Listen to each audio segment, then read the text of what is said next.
We're getting our big man on the field finally. Is our first round pick finally about to make his NFL debut? Let's talk about it. Welcome back to Cardinals Daily. I'm Eddie Law. Hit that sub, tap that like, ring that bell, leave a comment. Let's get right to it. Walter Nolan looms large. Looks like he's about to make his way back. But let's talk about the some roster moves that came out of Tempe, where if you guys don't know, the Cardinals practice over on Warner Road and Hardy. I drive by it every day. But while none of the moves that we made are blockbuster level headlines, they tell you a lot about where this team's at, heading into the second half of the season. Tight end depth is a huge deal for us right now. Practice squad movement is a thing we deal with every single week, and the key defensive linemen coming back, all part of a busy day at Dignity Health Arizona Cardinals Training Center. Let's start with the tight ends, because clearly that's where the focus is, right? Cardinals officially signed Josiah DeGara to the active roster. You might remember him from his time in Green Bay, where they use him as like a backup, like an H-back, fullback type, and Matt LaFleur's offense is they plug and play guys everywhere, but DeGara brings blocking, special teams value, and some sneaky pass catching ability, and now he gets a shot on the 53-man roster. Obviously, the reason we did that move, Travis Bakulek has been placed on IR. Tough break for a guy who's a young guy who's been making showing flashes and showing that he's a developmental piece. I can't speak today, but to fill out the room, Arizona signed Pharaoh Brown and Bryson Green to the practice squad. Now, Brown, that's a name that you might have heard before. He's an 8-year veteran. He's a big guy, 6'5", 260, 280 sometimes, and he's played just about everywhere. He played, he was a Texan, he was a Brown, he's a Patriot, he was a Seahawk, and now he's a Cardinal. He's the definition of an experienced journeyman who can step in and contribute right away if needed. He's not a flashy guy, but he's damn sure reliable. 72 career catches, almost 800 yards, 3 touchdowns, and he blocks like a 6 offensive lineman. Like I said, he's a big boy. Bryson Green comes in, joins the depth at wideout. He's got good size, special teams upside, another developmental guy who could actually get a moment if these injuries keep going. Now, the more interesting part of this update, Walter Nolan, third, officially back at practice after starting the year off physically unable to perform list. That's a big deal for him, right, to come back. Nolan's a physical specimen, right? Powerful, explosive, and when healthy, he gives the defense much needed interior push. The team now has 21 days to activate him to the active roster, and you can bet they'll be monitoring how quickly he adjusts in live reps. So yeah, there you go. Kevin Beachum got his veteran day off yesterday, and Martin Mercado did not practice either, and neither would Zay Jones. Both men dealing with knee injuries as we get closer to this welcoming Green Bay into the Valley. Kyler Murray, status still unknown, right? Gannon didn't say much about him in his press conference, and Marvin Harrison Jr. remains in concussion protocol. Just another week in Arizona Cardinals football. With Marvin Harrison Jr., of course, we have to wait and see. Basically, he has to be able to be a certain amount of time with no symptoms or symptom-free, and no word on whether we're in that or out of that or whatever it is, but it looks like we're still in protocol as of now. Smart stabilizing moves for the Cardinals who are banged up, and we're trying to balance development with competitiveness, right? And these signings kind of reflect that. You had experience with Brown, versatility with DeGara, and potentially defensive difference maker with Nolan coming back. No splashy headlines, no crazy stuff, just steady roster management. But in a season where depth has been tested week after week after week, this kind of moves quietly set the tone down the stretch. And let's hope it's a good stretch, because we've had it's been a little depressing lately. All right. One thing that's not depressing, Mac Wilson Sr. has been balling. I mean, balling this season. Sure, the defense has been more bend them or break than bend lately. We were supposed to be bend and not break. We're breaking left and right, especially in the fourth quarter. But I digress. Especially against the Colts on Sunday, Jesus. But we got to highlight one man who seems to be at the beginning of a breakout season for the Arizona Cardinals.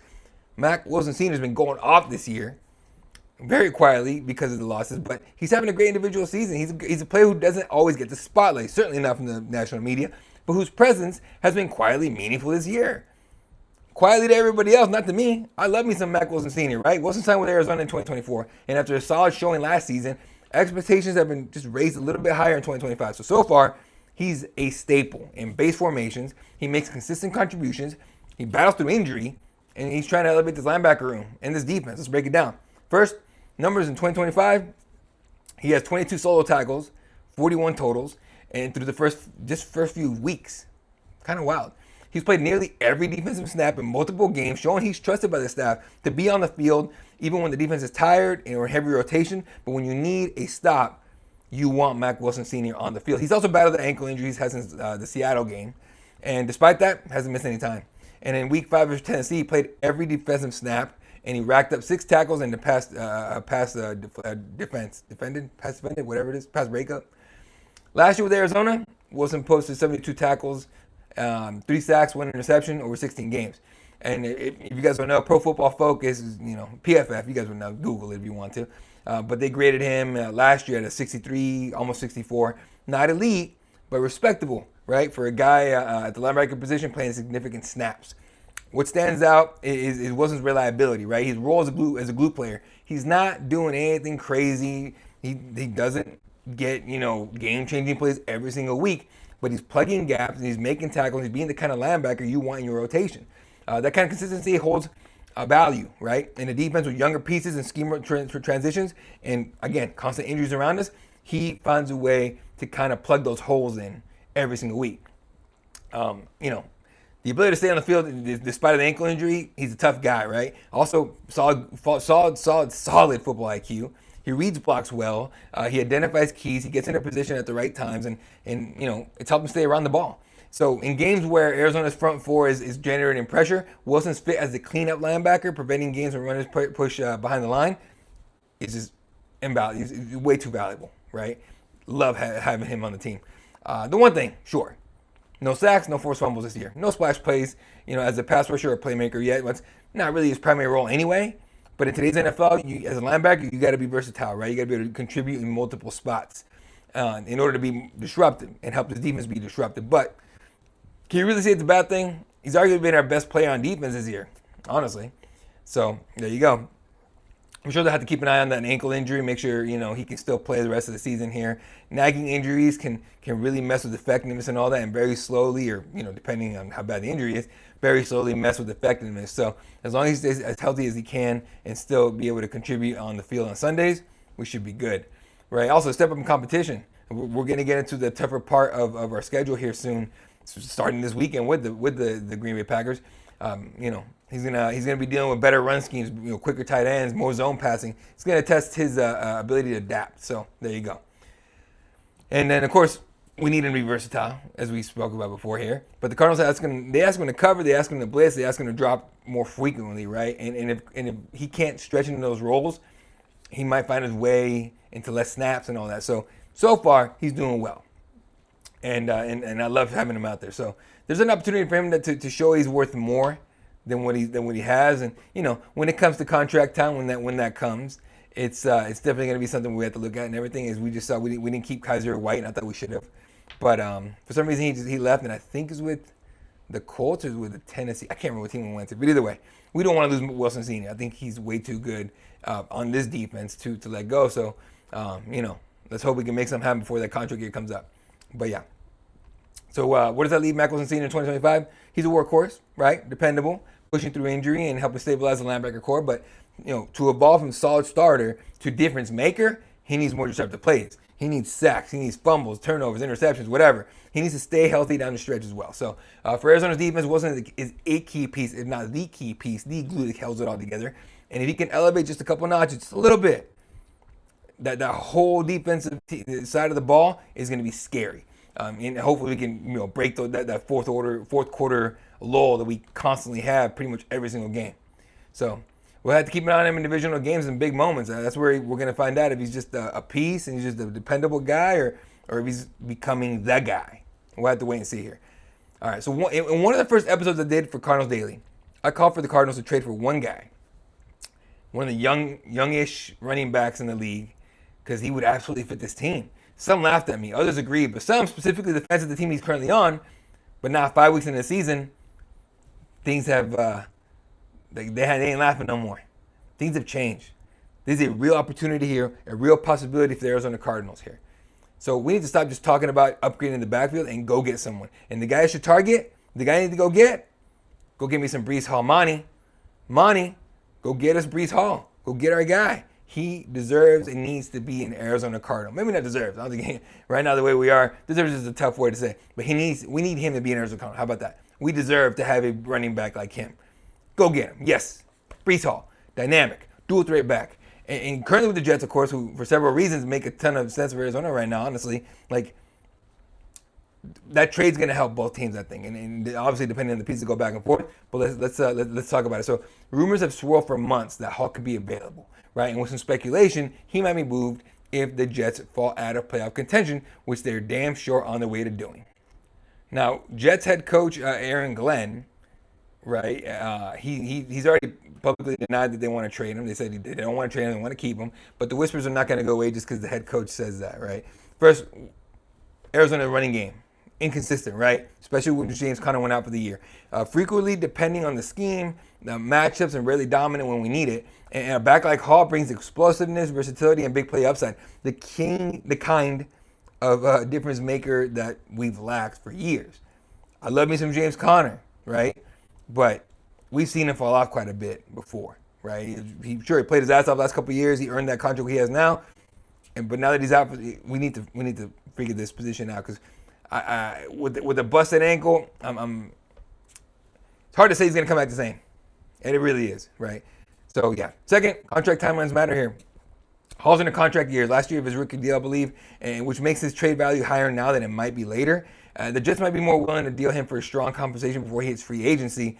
So we're looking at like deadline, maybe even in the offseason. But either way, I think we need to make this move sooner than later. Get him in Cardinal red and get him going.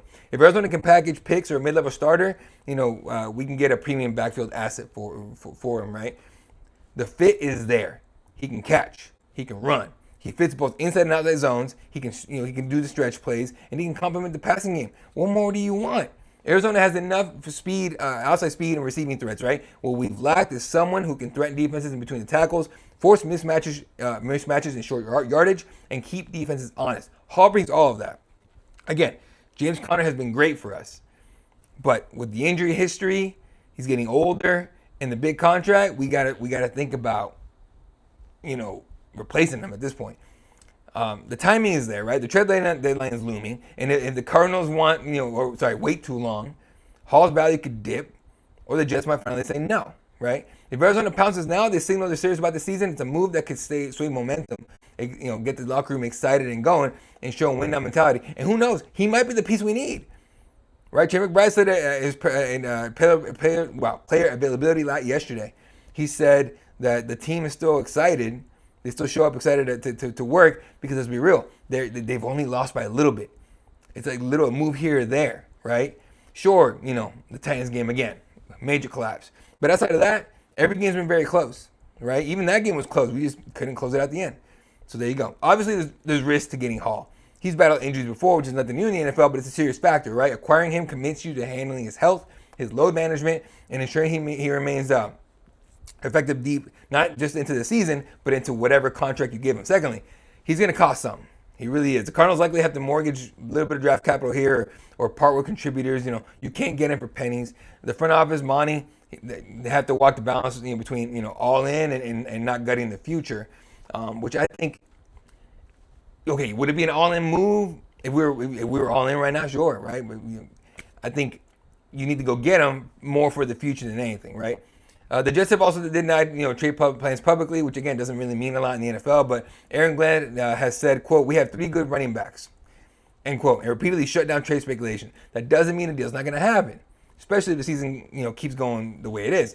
But it means there's going to be some resistance to overcome here, right? Hall's role with the Cardinals has to be clearly defined. Right? Do they make him do we put him in a rotation? Is he the guy? If he doesn't fit the metering and the scheme, you risk misusing him and neutralizing his impact, and honestly killing his vibe and his anything that he could bring as positive to the team. I won't pretend to know what the Cardinals should put in a trade package, so I really won't even give you a trade package that I would do. But what if, and it'll depend on the Jets, assuming he's going to come back healthy from the ankle injury. But what if they took James Conner back as part of the package? Who knows? Who knows if they'll do it? Unlikely, but you never know. Making Hall the centerpiece of your run game next season, the rest of the season, but definitely next season, with the flexibility to shift him into passing downs, and maximizing his skill set, you got to think about it, right? We got to show, the Cardinals got to show that he's not just a rental, because he's not. He's too young for that. But, they need to know that he's going to be part of they need to let him know he's going to be part of the bigger plan in Arizona. The bigger you sell that dream, the more likelihood he buys it mentally and physically. If they do that, they win the trade, not just on paper but on the field. The cost, look, if you can make it happen and you can get a difference maker, the cost might not necessarily matter too much. This isn't the Phoenix Suns gutting a young team to go get Kevin Durant, which again, I will die on this hill, was the dumbest trade they've done since sending Sean Marion to Miami for Shaq. Okay, really, but it's about signaling ambition, right? Shaking things up and making a statement to the division that we're serious about winning, right? At least making a run to a respectable record this year, and certainly making a playoff run next year. A lot of that, some of that, if not most of that, hangs on Kyler Murray, but we can talk about that later on. Yes, there are risks, sure. But if the Cardinals pass on this move, they're going to live with regret when Hall powers another team's offense down the stretch, because I don't think he's going to be a Jet much longer. I really don't. If you ask me, bring him home. Bring him home to Arizona, right? The Jets won't change much, taking back James Conner and maybe some picks or whatnot. Or not James Conner, just picks or whatever. But his new home should be in red by the time Week 17 rolls around. So, does Monty Osborne have the guts to pull the trigger on that? Does Michael Bidwell have the guts to let him do it? We'll have to wait and see here, right? I know Michael Bidwell is going to be a tough sell, but I'm hoping that Monty Osborne can convince him to take a shot on it and give us our future running back that's coming up. So, all right, folks. No comments again. Comments are on Fridays. That's going to do it for this episode of Cardinals Daily. I'm Eddie Law. Don't forget to hit that sub, hit that bell, hit that like, leave a comment. I will see you all tomorrow. We will talk about the Green Bay game starting tomorrow, break it all down. Jordan Love and the crew and Micah Parsons are coming to town, folks. I wonder if Kyler Murray is going to be like, oh, my foot still hurts. Oh, hey, Jacoby, you got to deal with Parsons. That'd be wild. You guys have a wonderful day. Go Cardinals.